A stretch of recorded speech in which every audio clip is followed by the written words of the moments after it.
a very special guest on today's episode. We are joined by Nicole Peraino in our Philadelphia branch.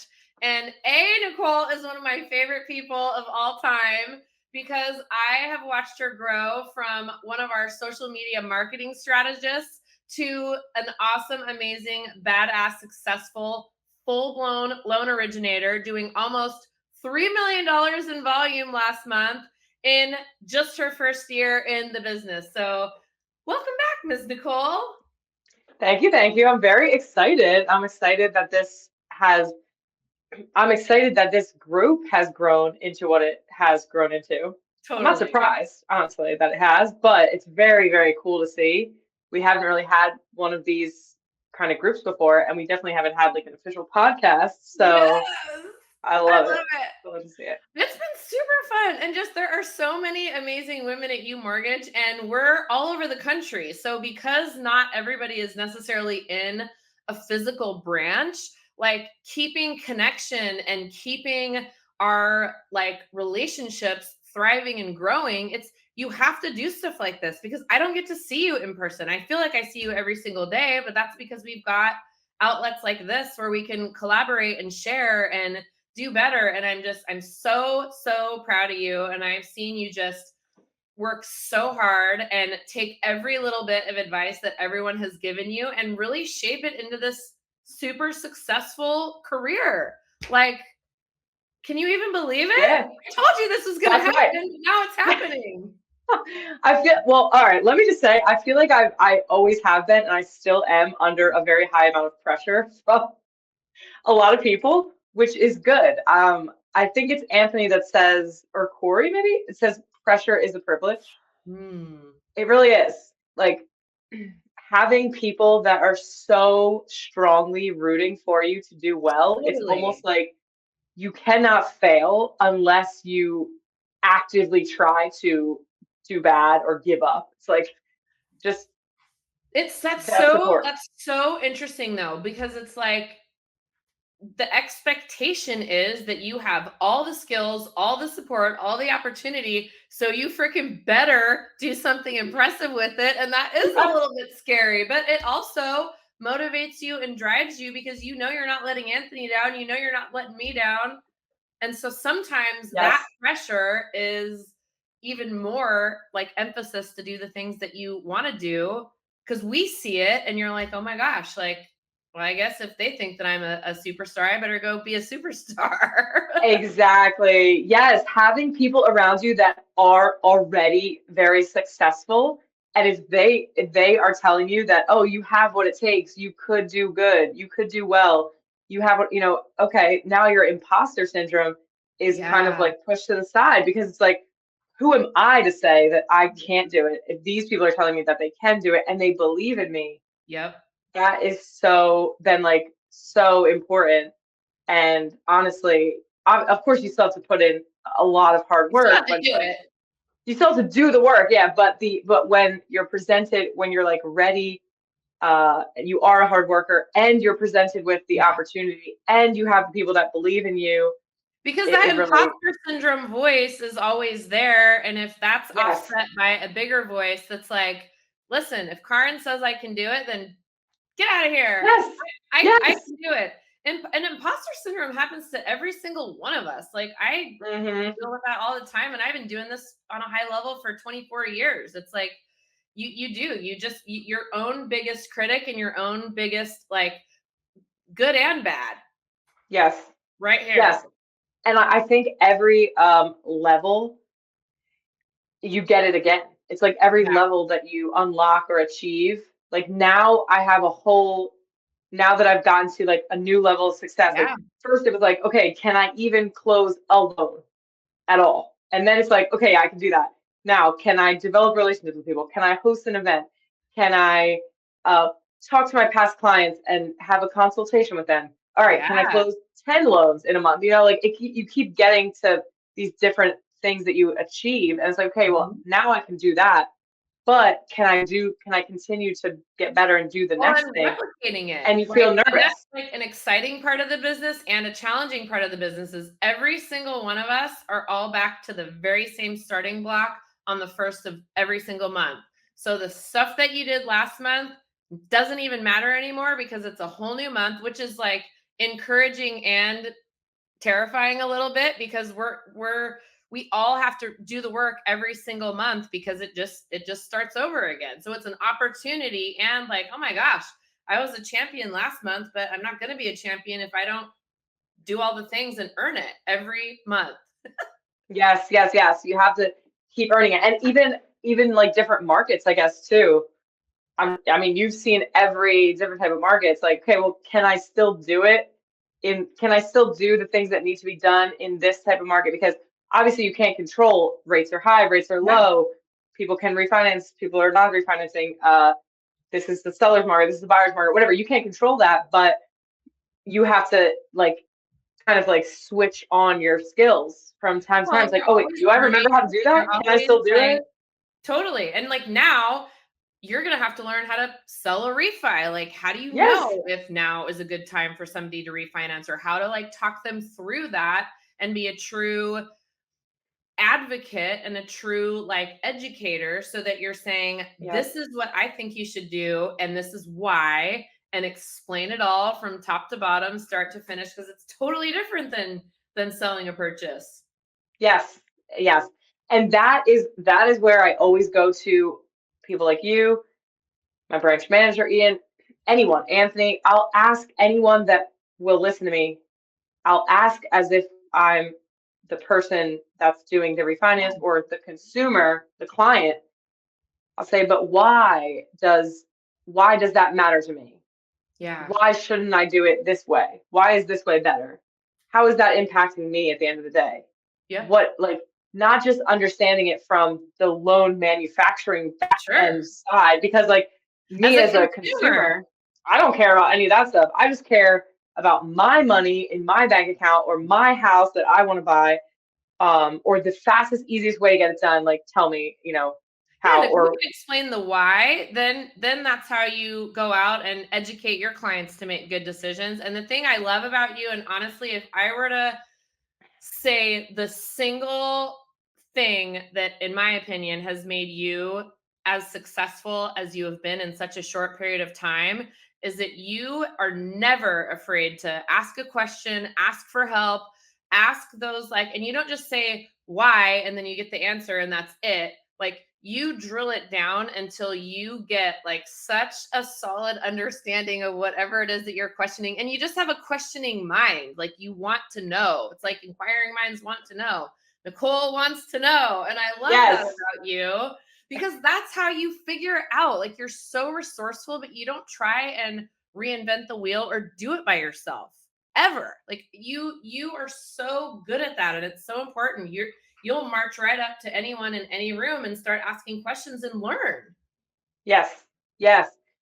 That's the biggest thing. I see people in all types of industries, like in whether it's different types of sales where they don't have a lot of structure, they don't know how to do it, and they get stuck because they say, "Oh, I just wish I had the answers. I just wish I knew what I should be doing more of or what works." And I'm like, well, you're not going to know until you just go do it. So you can And either go ask. do it and fail a bunch of times, or you can ask like, "Hey, Kahren, you've been doing this for 25 years. Wait, 25? Oh my God. Is it 25? Oh You've been God. doing this for a lot of years." Oh my gosh, Kahren, it's so true. But yeah, ask the question and you don't I'm care. like, hey, what? Whatever question. Yeah, It's not a dumb question. You just want to know, and you're so not phased by that or scared yeah, to do yeah. it. I'm like, hey, why would I possibly know the answer to this? How could I possibly get all those years of experience just by snapping my fingers? No, that's not how Yep. it works. So you're not going to have the experience no matter what age you are, like Yeah. entering any industry or sales job. Like it's, it's, it's okay if you don't know. It's actually Yeah. detrimental to you if you think you Fake do it. know and you won't take action until you do know. You're Totally. never going to Well, make that's it. the Never whole going to make it. like, trying to be perfect until you post the social media or perfect. And that's, when you like release your podcast or whatever, it's like, then you're just never going to take action on anything. And, what's the point? Like, we're all here to learn and we're learning every single day. where were you?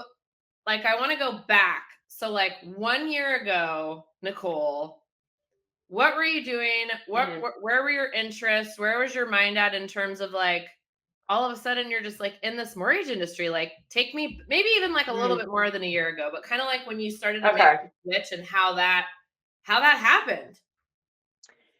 Yeah, I think it was, so I obviously started like video production marketing. And then as that transitioned into UMortgage, I started talking a lot more. I always talked to loan officers because I would be doing video content with them similar to this, or be out at events and I'd be talking to them.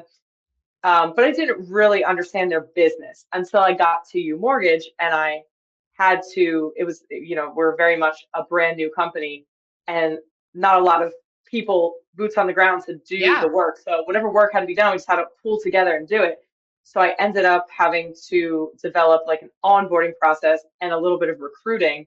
So I really had to learn, loan officers, which you being the very first one that came on board, I had to learn like Who about are these people? What do they do? who are these people? And I kind of knew a little bit from the organization that we were part of. Well, that Anthony was chairman of. Yeah. That was from mortgage brokers. So I knew mortgage brokers, and I knew their kind of their mission of being in the wholesale industry, whatever. But I didn't know, like, for you coming on board, like all the pain points of transitioning your whole business to a new company, what matters to your business, how does your business run, how does compensation work, how does the margins work, how much does the company get paid, how much do you get paid, how much does the branch get paid, processors, who pays them, and how you have a process and then somebody else has a different process, and how can we make it streamlined so that everybody does the same thing for submitting rowing the boat in the same direction. Yeah. So like, and everybody would have, like, you would have an assistant and this person would have an assistant, but they would call them two different things and they would do different tasks on a daily basis. Insane. Yeah, I'm like, this is wild. This is wild. So trying to like wrangle it all in, I learned so much about the business side of everything and the loan officer side. So as I learned more and more, I was like, all right,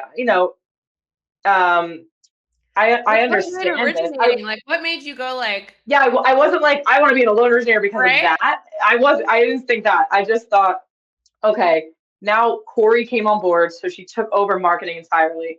Then I realized, okay, managing people is not my strongest skill set. Like being a team leader.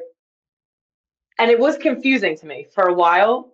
And I kind of like, you are a leader, but I am a leader. Yes. Right? Yeah. It's totally different. Yeah. It was very confusing because people would always say to me, you are a natural born leader. You have leadership qualities. You can blah, blah, blah. Okay. So I'm like, leadership and management are so different. That's so true. So I had like a crisis of identity. Yeah. And it was like months went by where I was like, I don't know what I'm doing with my life. I was like, do I get a whole nother career job? Like, I'm so terrible at this, at managing people. And I was still, by the way, being my curious self. Like, I would ask people, how do you do it? How do you, like, I would go to training. I would like go to like all these things to learn how to be a better manager, a better team leader. And it just like wasn't sitting right with me. It wasn't clicking. Like it wasn't clicking. I didn't feel like, I didn't feel like a spark in me. Like I wanted to be better at this. I was just kind of like trying to be better at it, doing. So it's like, all right, if this isn't for me, like what, and I don't think I really want to be like an executive, which that's where my career was going. It was like, all right, you're going to be a team leader, a director, an executive, like you're going to run a company. I'm like, I don't really think that's my path. And then I really did have this like crisis of like, what the heck am I going to do? Like, everyone's saying I'm a leader, and here I am leading, and I don't love it. I hate it. I'm not doing good at it. It doesn't feel right. And then you're like, wait a second, I can be a leader in another, in a different capacity aspect, but use those same qualities that really are something that make you very special. And maybe a totally different direction than you ever thought. Yes. And I never, ever would have thought like, I'm going to sell mortgages or I'm going to structure a mortgage, or like ask, seriously, let this clip be recorded and forever, because ask my dad how bad I was at math. He had to help me through every math problem, and every class that I took, I didn't understand math. Now today, ask me any question, I'll get it. I'll understand it when it comes to the mortgage, because I understand the importance of the numbers and how they're actually helping people, or how I'm helping them to be better educated and empowered and not be taken Well, advantage of, so yeah, and if it's not your it's a, strong suit and it's something that's made you uncomfortable or nervous, like you can actually say, I need to figure out the most transparent, simplest, clear way to explain this ever, because like you said, your own how, perspective. You're like, I know how intimidated I was by math. And so you can take that and overlay the process and simplify it for people like you, because not everybody's great at math. I think a lot of people are quite terrible at it. And it all of a sudden just brings that anxiety down. So now you're like, through your own experiences, being a great coach and a great leader and a great mentor, because you can simplify it down to the way that it's translatable for others. That's yes. awesome. Now what does your dad say? I don't know. Come at me now. No, he's very proud. He's very Don't proud. tell them how much money you're making. Well, luckily, let's just say, luckily, I didn't spend a lot of money on like film school or something like that, like in New York City, because that would have been a waste where I am now. Because you don't need any career, you don't need any degree to do this career. Right? So it would have been a total Well, waste how of money. cool is it? Like, there's social media now, and all of your history and background in video production and getting comfortable in front of the camera and learning more things, so that like now it just seems like you're such a natural at it, which you totally are. But like, to everyone knows, we didn't start out that way, right? Like, Right. that, and it makes your message so much more powerful because you're comfortable in camera. Yes, and that's what it took me a little while to kind of like find my place. Going back to like having the identity crisis, I was like, I can't be a loan officer. I don't know. I don't know this stuff. And eventually, it literally clicked in my head. I think Anthony told me enough times, like, stop trying to be like these other people. Stop trying to be like that. Stop. And I just saw like there's a lot of like top people in the industry that are completely cringy with, Ew, yeah. how salesy they are. And I didn't know like people like you until, you finally came to UMortgage, and I started to, but I didn't know a lot of people like that. It was like I had this perception of a loan officer that was cringy, salesy, Sales. aggressive, very masculine, Yeah. very numbers oriented, very like that. So I was like, I'm not that. I can't be that. And Yeah. there was no really like, I don't know, there was my perception was off. So finally I said, wait a second, he's right. All these people are kind of doing it wrong. Like, yes, I had to learn the mortgage side, like the guidelines and the numbers and all that stuff. But aside from that, the way that you prospect and get business, I already knew how to do all that stuff. Like, it wasn't as hard as I was trying to make it more complicated than it was. And I realized that all these people actually don't, they might be really good at like getting a mortgage closed, but like, are they good at running a business? Are they good at marketing Are they themselves? Are good they at good at building building relationships? relationships? Yes. Like, no. Are they good at attending like a networking event and capturing? No. Like, Serving others, so like being consistent, being honest. Like, there are yes, so many times where I tell people, guess what? Like, don't do this. Don't refinance now. Don't take this on. Like, I say no just as much as I say yes, because that honesty and transparency builds trust, which builds longevity in your relationships, which that is the goal. Is, guess what? You found a wonderful career. You've got all the makings. You're seeing the success. You're seeing what you can do to help people and help families and change lives. And now you do it for them. And because of that, it transcends into this longevity in an actual career that you can be proud of, because you're doing it to help others. yes. So now I realize like, wow, I wish I knew this sooner. And I wish I had, maybe started doing this sooner, but whatever, it is what it is. All the experience in the past, yes, it did help me develop what I have today.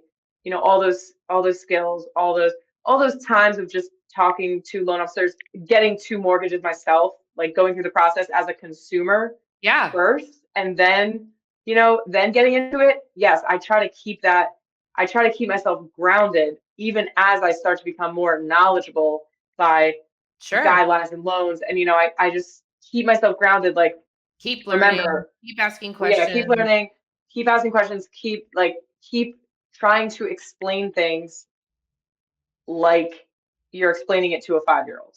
Yeah, Never stop. Like, don't get too, stuffy. Like some totally. people are.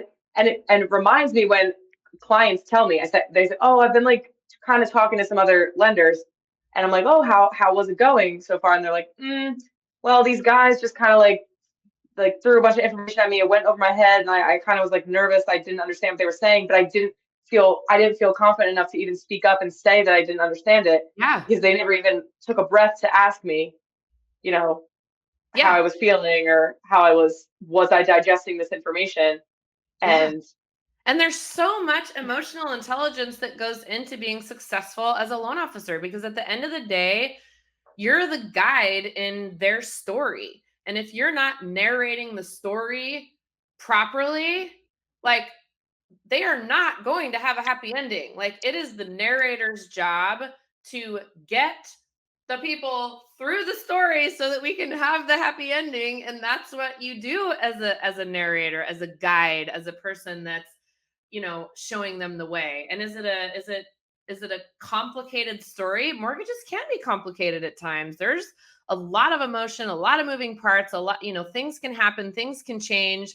And if you're that constant, clear guide that's showing them the way, like, that's how you can be a really successful originator and somebody that builds relationships over the long term. So it's not just the purchase that you're helping them with, but it's the refinance. I'm refinancing a couple right now that we did their purchase for last year, and they're on baby number 2.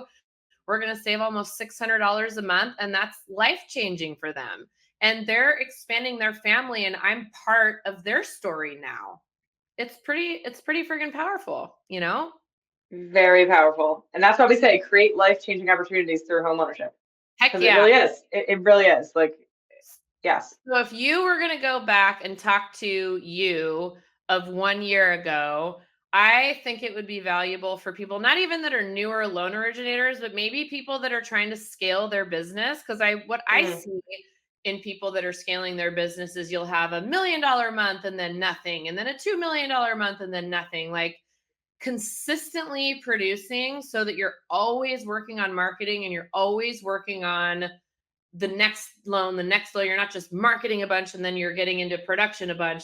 Like, what would you tell somebody that's either trying to level up and scale their business or somebody newly starting out? What were the things that you did to build those good habits, like tactical things? Like, this is something mm. I do every single day. Like, for me, it's going to sound dorky, but every morning, my mantra is I'm happy, healthy, wealthy, and wise. And I think I've told you that before, but Ooh. I have said this to myself for years. There is just no other option. I am always happy. I am always healthy. I'm always wealthy. I'm always wise. That's just what I say. And that's something that's helped me get my mindset right every day, because I know how important that is.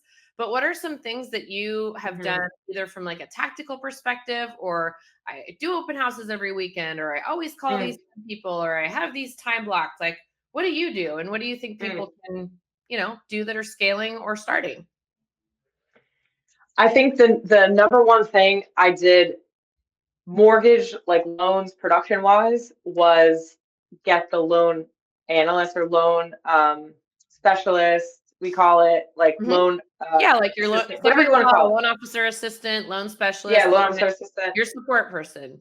Yeah, support person. But yeah, but for me, it's like, I don't know how some people have it, maybe slightly different. Like for me, they are basically, they have been and still are basically the loan officer in my mind. They are the loan officer. Like, they are like I'm getting the full application, whether it's over the phone or getting them to complete it online.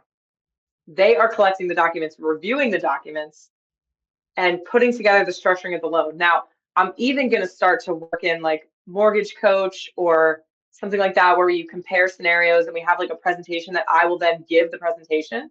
So Ian likes to say, a lot of people like to say this, where scenario where it's like the doctor, you are the Yeah. doctor, and they're almost like the nurse, but they're like the nurse does all the stuff, and the doctor just comes in and like reviews the results with you. So Yep.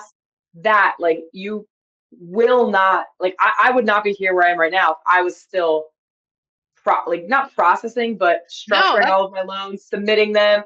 I can, not that I can't be doing that stuff, but it's not the highest and best use for it's me. not.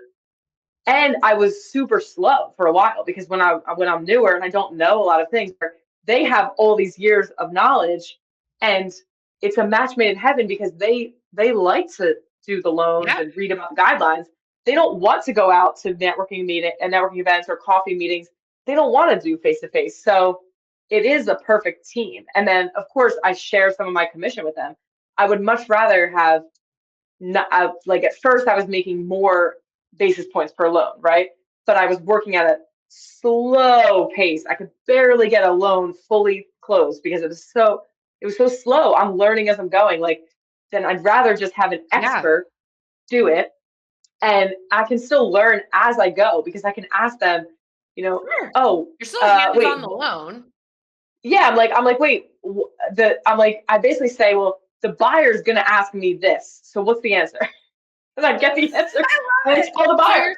And so like, you're still thinking like a consumer, but you're leveraging your team that has more experience from like the tactical side. You're knowing that your highest and best use and your superpower, your gift is connecting of people, building relationships and bringing in the lead, and then you're relying on your team to support you through fulfillment. That is exactly the way that I do it.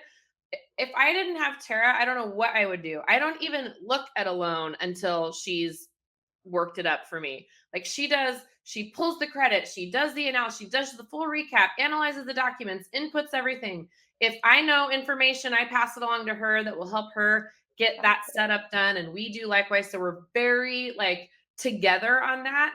But that frees me up to go build more relationships and bring in more loans. And she would rather just sit in her office and knock out pre-approvals all day long, and she's yes, better at it than me right now anyways. yes, that's definitely something that people don't do it soon enough because Yeah. they want to do it all. They want to be all the person. It's like, figure out, what do you want to be? You either want to be Tara or you want to be Kahren. Like, you can't be both people. You cannot be both people. Yep. And you will not be both people. And you Yep. only ever do so many loans every month. And you're going to hate your life too because your brain is like splitting off.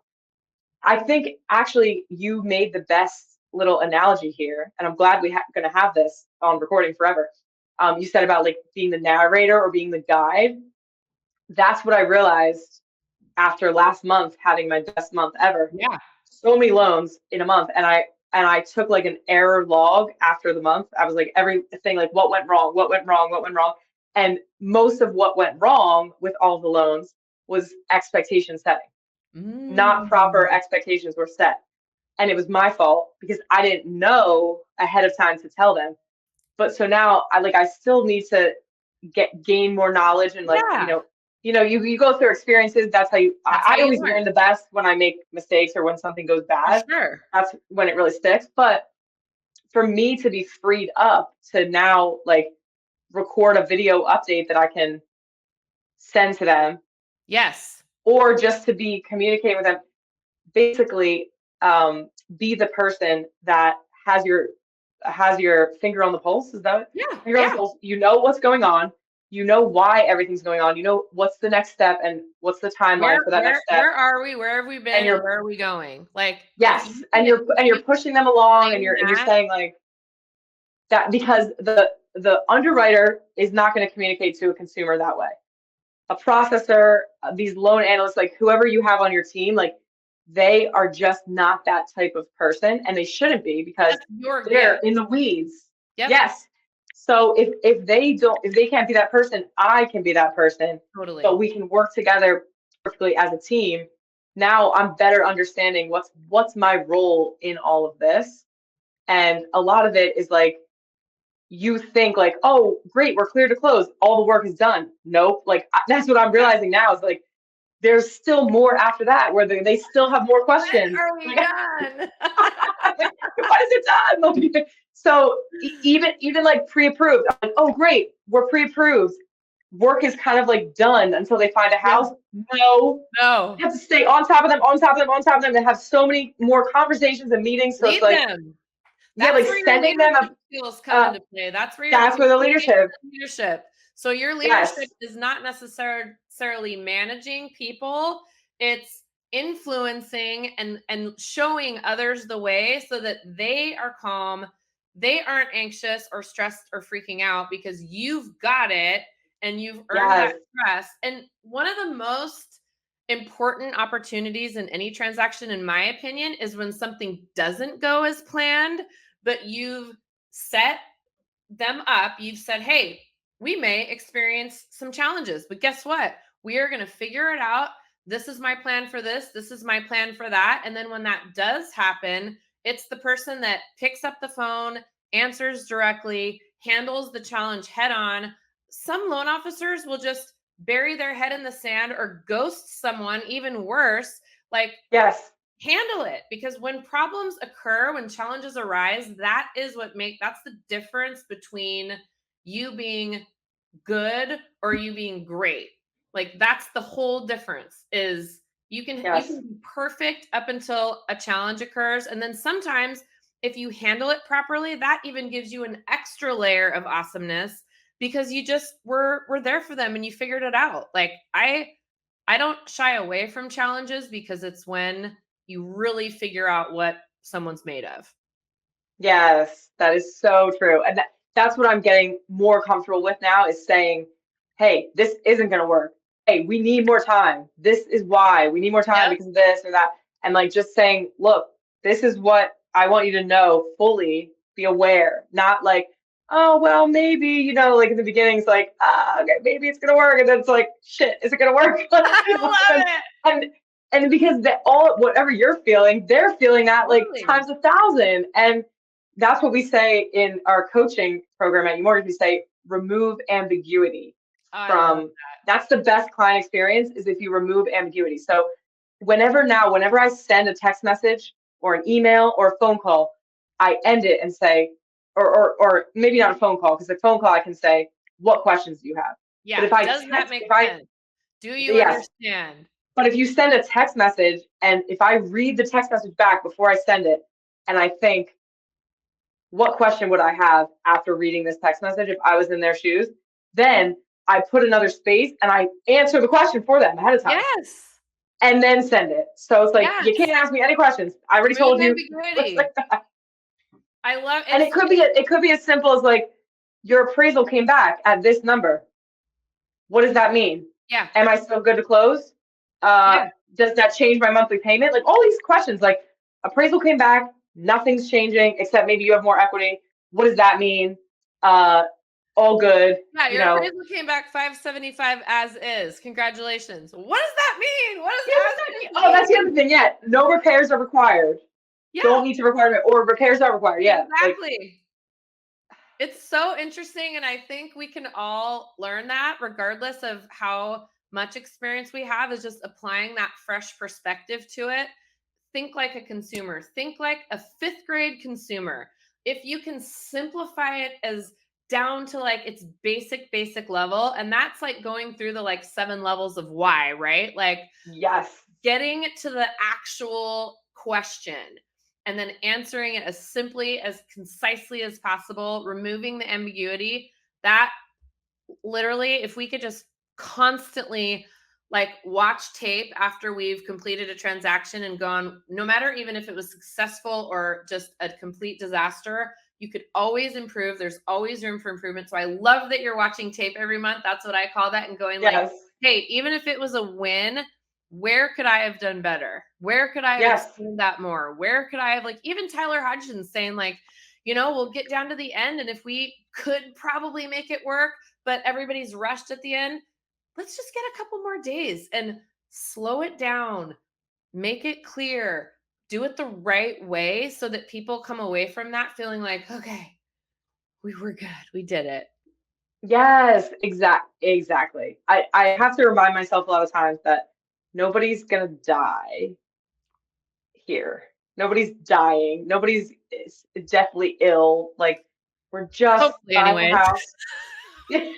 But you're right. Like, what we're doing is life changing, It's but true. it's It's not like, like life threatening. yeah, Like, there could be a lot more yeah, serious, and yeah, a lot of us here at UMortgage have had much more serious careers, and that gives you a whole new level of perspective to know.